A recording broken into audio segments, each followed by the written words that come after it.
Hi, my name's Sally Tootle. I work with Grassland Nutrition, and over the weekend, I presented this to the Carnivore Collective here in Adelaide. Now, I'm going to take you through this presentation. It's quite brief, but it's a personal journey, and I talk about how it ties in with Grassland, how I come to be working with Grassland, why we do what we do, and how we do it. I hope you enjoy it. I hope it's helpful to some of you out there. This image here was taken in the House of Health in Norwood, if you're familiar with Adelaide and their health food scene. More of a kind of vegetarian, vegan kind of slant, but they do what they do so well. And ladies, if you ever have the chance to pop in, check out the restroom. I was compelled to take a snap. So this is my timeline of ill health, and it spans 4 decades. I've had a lot of inflammatory challenges that have kind of exacerbated over the years with stress, anxiety, outside factors, possibly not looking after myself very well, and just allowing myself to be kind of unconscious, I suppose. I became anorexic at 14, and that was all part of low self worth. And IBS at the other end of the spectrum, I've been battling for 8 years now. However, the last 4 years have been vastly improved, probably to about 80% due to a certain person, certain products, and eliminating inflammatory foods. I still suffer with rosacea, but I do make a concerted effort to reduce stress, as I've said, and simplify my life with varying success. I'm sure some of you can relate. Here's me with my two kids who are a little older now. This was taken back in 2016, as you can see, and it was a RSPCA pet rescue mission. This is our wily cat, George, who subsequently went AWOL again, I think twice after that. And then I decided that he wanted to have adventures in the world, and me trying to get him off kibble probably was never going to win. So, yes, the contributory factors of my body fighting back were an accumulative effect, as I've touched on. I broke up with the kid's dad, and that was quite traumatizing for both kids who had subsequent mental health issues. Touch wood, everything's perfect there again now. What with age and knowing that their little security bubble is still absolutely 100% intact. And also, I took a employed position in a corporate job that I found really unrewarding. The people were great, but the job I just didn't align with at all. I decided I would be there for 1 year only, but that actually ended up winding up being 5 years. And I also followed GP advice. I bounced around a number of GP practices and really just took in everything that they said verbatim and didn't really question anything. I got more sick and I certainly got more confused. So at this point, I really needed to think outside of the constructs that were in place societally and start taking charge of my own health. But I really didn't know how. 4 years ago, I met Olaf, who's the son of the co-founders of Grassland Nutrition. On day 2, I told him that I could die. Pretty dramatic, I know, but that's really how it was for me. My inflammation at that stage was so bad that I was terrified to be in a closed room with anyone in case I had a flare up, which was exacerbated by stress and anxiety. So it was just it was a snowball kind of effect.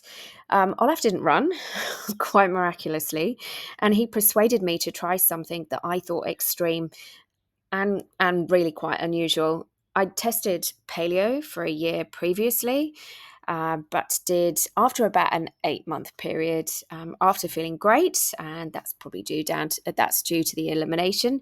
I had thinning hair, and I have fine hair anyway, and I noticed my nails were splitting, and at the point that I went, I can't do this anymore, my teeth actually started feeling loose. I embarked with him on a protocol of only ingesting meat, salt, and water, and he asked me to do that religiously for 2 weeks. It really was absolutely remarkable. I felt that I was connected through my body, that my digestion was just so much better. I didn't have pains, I didn't have bloating, I wasn't on the toilet, and so I didn't stop there. And I still practice not carnivore, but a meat based diet today.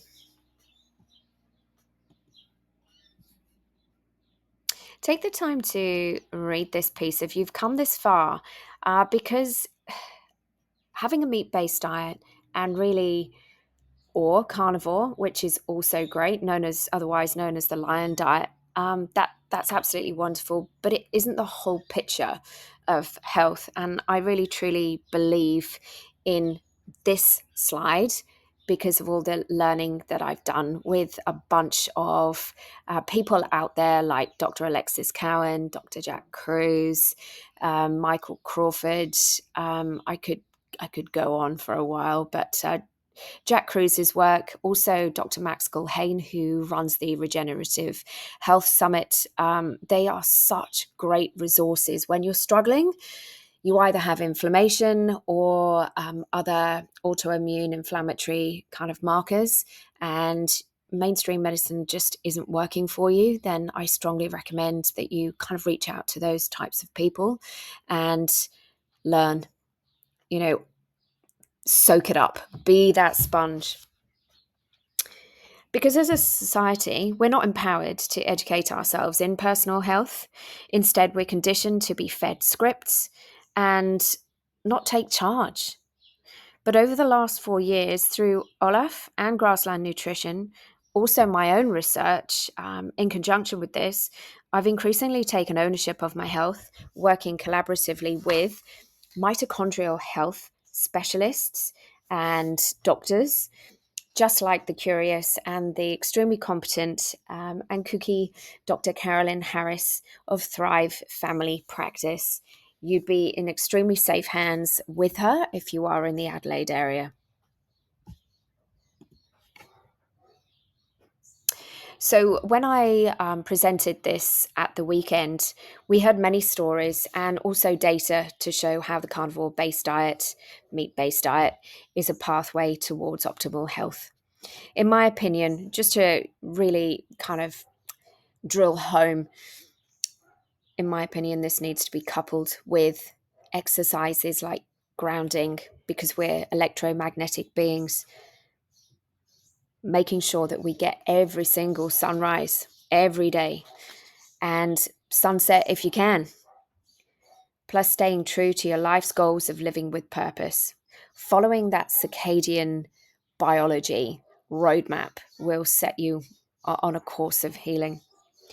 Also, the spiritual self for me, as well as the purposeful movement, which is what you're looking at here. This is me in a previous home studio on my very beloved gyrotonic machine, is really the complete picture. The body should perform as it was created, as well as the mind. And this way, I think only this way, we can truly thrive.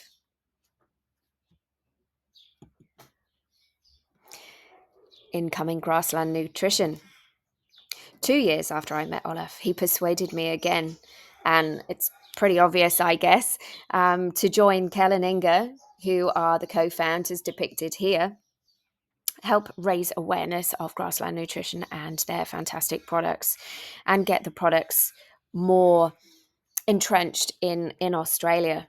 Since 2017, we've had products on the shelves, virtual shelves, as a lot of our market is in the US and overseas also. Who uses our premium freeze-dried beef organ products? Well, there were supporters in the room at the presentation, but also organic butchers, naturopaths, holistic practitioners, health food stores, Thrive Family Practice in Glenelg South also advocates for our products. And we're also stocked in Foodland.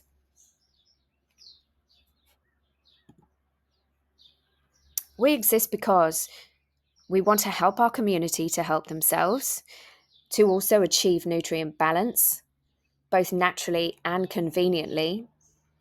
And of course, this is best mastered through a meat based diet. When you're eliminating from your diet, you're looking to reduce inflammation, you'll probably find that you're highly nutrient deficient, and the beef organ products and the kelp with essential B12 and iodine can really make all the difference to the healing process. And here's just a little bit about what our values are, what our goals are. We don't want to follow trends for the sake of following trends. We want to certainly stand by what we do. We love what we do. We all consume the products daily and truly believe in the many benefits that freeze-dried organs and kelp can provide. I love this little quote. It stood the test of time with Kel. Eat whole foods, keep it simple, exercise every day, whatever that is to you, sweat, do strength training, and use your common sense. If you're not already following us and you've got this far, please do. And if you have a story to share, we'd love to have you on our Grassroots Matters podcast, which is gaining momentum. There will be another couple of podcasts out in the next 10 days or so, and more to come. Thanks so much.